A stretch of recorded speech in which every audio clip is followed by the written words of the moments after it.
خدایا تو رهایم نکن. تو را غریب دیدم و غریبانه غریب شدم. تو را بخشنده پنداشتم و گنهکار شدم. خداوندا تو را وفادار دیدم و هر جا که رفتم بازگشتم. تو را گرم دیدم و سردترین لحظه ها به سراغت آمدم.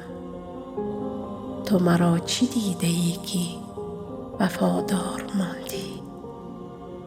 نه آنقدر پاکم که کمکم کن و نه آنقدر بدم که رهایم کن.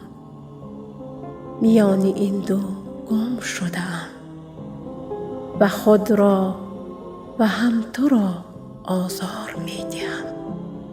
شاید نتوانستم آنی باشم که تو خواسته ای، اما هرگز دوست ندارم آنی باشم که تو رهایم کنی. آن وقت من میدانم تنهایی و ترسهایم، دردها، امیدهایم یک آرزوی دور.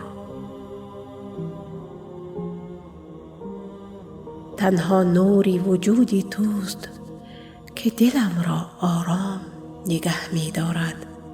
آنقدر بی تو تنها هستم که بی تو یعنی هیچ، یعنی پوچ. پس نورت را هر روز به دلم بتپان و دستم را رها نکن.